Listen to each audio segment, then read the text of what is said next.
اچھا علامہ صاحب، آج کا دن جو ہے وہ حضرت خدیجہ الکبریٰ رضی اللہ تعالیٰ عنہا کا یوم وصال بھی ہے، تو اس حوالے سے ہم انہیں کے اوپر آج بات کریں گے، تو ان کے حوالے سے، ان کی سیرت کے حوالے سے کچھ فرمائیے گا۔ شکریہ، آپ نے بہت اہم سوال کیا ہے جی محمد زاہد خان صاحب۔ جی جی آج 10 رمضان مبارک ہے جی، اور حضرت خدیجہ الکبریٰ رضی اللہ تعالی عنہا کا وصال بکمال کا دن ہے، جی اور ہمارے لیے ضروری ہے کہ وہ اسلام کی پہلی محسنہ ہیں، بالکل، اس لیے، اور دوسرا کہ وہ مومنوں کی سب سے پہلی ماں ہیں۔ کیا بات۔ اور آج ہمارے لیے بہت بڑی خوش قسمتی ہے، اس لیے کہ حضور علیہ الصلوۃ والسلام، ہم اپنی ماں کا یہ ذکر، یہ محفل سجا کر بیٹھے ہیں ان کی یاد میں، تو حضور علیہ الصلوۃ والسلام جو حضرت خدیجہ الکبریٰ رضی اللہ تعالی عنہا کی باتیں کرے، ان کے حوالے سے گفتگو کرے، ان کا ذکر خیر کرے، تو حضور خوش ہوتے ہیں اور اللہ کے نبی راضی ہوتے ہیں، اور پوری کائنات حضور علیہ الصلوۃ والسلام کی بارگاہ میں جا کر وہاں سکون حاصل کرتی ہے، راحت ملتا ہے پوری کائنات کو حضور کی بارگاہ میں۔ لیکن حضور علیہ الصلوۃ والسلام فرماتے ہیں کہ مجھے سکون خدیجہ الکبریٰ کی پاس جا کر مجھے ملتا ہے، اور اعلیٰ حضرت مجدد دین و ملت امام شاہ احمد رضا خان فاضل بریلوی رحمۃ اللہ تعالی علی اماں خدیجہ الکبریٰ کے حوالے سے آپ نے شعر لکھا، فرماتے ہیں کہ سیما پہلی ماں، سیما پہلی ماں، کہف امن و اما، حق گزارے رفاقت پہ لاکھوں سلام۔ کیا بات۔ اعلیٰ حضرت یہ فرماتے ہیں کہ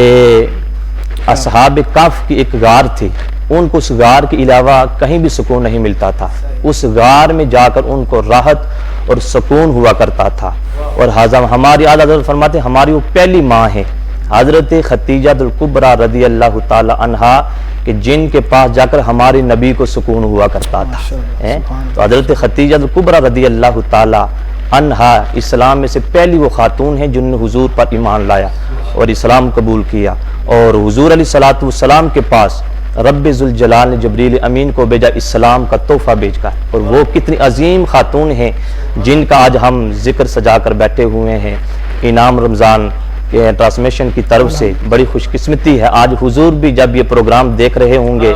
ہماری یہ باتیں حضرت امت خدیجہ الکبریٰ کا ذکر خیر سن کر آج حضور بھی راضی ہو رہے ہوں گے ہم پر، کتنی خوش قسمتی ہے۔ تو اللہ کا قرآن کہتا ہے سورۃ الاحزاب اور 6 آیت مبارکہ ہے، اللہ کا قرآن کہتا ہے النبی اولا بالمؤمنین من انفسہم وازواجہ امہاتہم، فرمایا یہ نبی مسلمانوں کی جانوں سے زیادہ قریب ہے، فرمایا وازواجہ امہاتہم، اور فرمایا جو نبی کی بیویاں ہیں یہ مومنوں کی مائیں ہیں۔ اب دیکھیں جب قرآن نص قطعی سے ثابت ہے کہ نبی کی جتنی بھی بیویاں ہیں وہ اہل ایمان کی مائیں ہیں، اگر کوئی نبی کی ایک بیوی کا بھی انکار کرے گا تو اسلام سے خارج ہے، کیونکہ قرآن کا منکر ہے۔ تو الحمدللہ سجاد حیدر بھائی صاحب، ہمارا یہ عقیدہ، میں ایک عقیدے کے حوالے سے بات یہاں کرنا چاہوں، ہم کتنے خوش قسمت ہیں کہ ہمارا اہل سنت و جماعت کو عقیدہ ہے حضور کی ذات سے، حضور کی آل سے، حضور کی اصحاب سے، حضور کی ازواج سے، حضور کے اولیاء، امت کے جو اولیاء ہیں کسی ایک کے بھی منکر نہیں ہیں، یہ خوش قسمت ہے۔ اور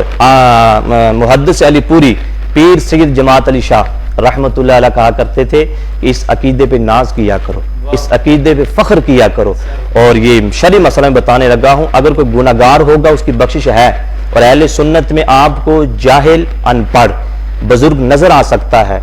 بے نمازی نوجوان آپ کو نظر آ سکتا ہے، ان پڑھ نظر آ سکتا ہے، لیکن اہل سنت و جماعت کے اندر آپ کو کوئی بے ادب نہ نوجوان نظر آئے گا نہ برا نظر آئے گا۔ اور شرعی مسئلہ یہ ہے کہ گناہ گار کی بخشش ہے، بے نمازی کی بخشش ہو سکتی ہے لیکن بے ادب کی بخشش نہیں ہے، اور ایک عقیدہ کی طرح سچا اور سچا عقیدہ ہے، اس عقیدے پر ہمیں فخر کرنا چاہیے۔ حضرت ام خدیجہ الکبریٰ رضی اللہ تعالی عنہا جن کے متعلق حضور علیہ الصلوۃ والسلام نے فرمایا کہ مجھے ان کے پاس جا کر سکون ملتا ہے، اور یہ دنیا میں بھی میری بیوی ہیں اور جنت میں بھی میرے ساتھ یہ رہیں گے۔ حضرت ام خدیجہ۔ اچھا علامہ صاحب یہ فرمائیے گا کہ جس طرح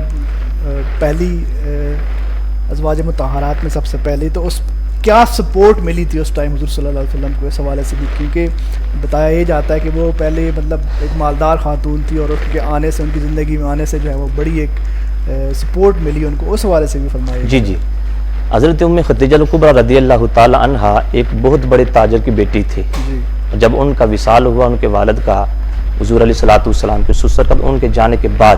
جو تجارت سارے معاملات حضرت ام خدیجہ الکبریٰ رضی اللہ تعالی عنہا نے سنبھالے تھے. ابھی اسلام کے وہ احکام عورتوں پہ نہیں آئے تھے، لیکن اس کے باوجود بھی حضرت ام خدیجہ الکبریٰ رضی اللہ تعالی عنہا یہ پردے کی پابند تھی، دیانتدار تھی، سچائی میں کبھی آپ نے جھوٹ نہ بولا تھا. اس کے باوجود جب آپ نے حضور علیہ الصلوۃ والسلام کو پیغام نکاح بھیجا تو اس کے بارے میں مختلف رائے ہیں، اور آپ کی عجیب یہ بات ہے کہ آپ 2 مرتبہ بیوہ ہوئی ہیں. حضرت ام خدیجہ الکبریٰ پہلے 2 خاوند دونوں وصال کر گئے تھے، اور اس کے بعد جب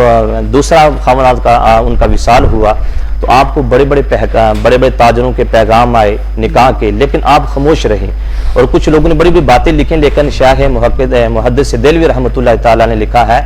کہ خانہ کعبہ کے پاس سالانہ ایک عورتوں کا میلہ لگا رہا ہوتا تھا. سال کے بعد ایک میلہ لگتا تھا، تو صرف وہاں عورتیں ہوا کرتی تھی. تو فرماتے ایک یہودی عالم جو تورات کا عالم تھا، وہ کتابیں لے کر وہاں گیا. اس نے کہا میرا کام تو نہیں ہے وہاں عورتوں میں آنے کا، لیکن میں تمہیں ایک بات سے آگاہ کرنا چاہتا ہوں کہ اس مکہ مکرمہ میں آخر الزمان نبی پیدا ہونے والے ہیں، اور جو عورت ان کے نکاح میں آئے گی، ان کی رفاقت میں آئے گی، وہ بڑی خوش نصیب ہوگی. تو حضرت ام خدیجہ الکبریٰ رضی اللہ تعالیٰ عنہ فرماتی ہیں کہ وہاں کی جو عورتیں تھیں انہوں نے اس کو ڈانٹا، کہا یہاں سے کتابیں لے کے آپ چلے جائیں، آپ کا یہاں کوئی حق نہیں اور تمہیں کوئی کام نہیں آنے کا. لیکن حضرت ام خدیجہ الکبریٰ کہتی ہیں کہ میں نے وہ بات اپنے پالے باندھ لی، اور میں دل میں دعا کر رہی تھی کاش میں ان کے نصیب میں آ جاؤں.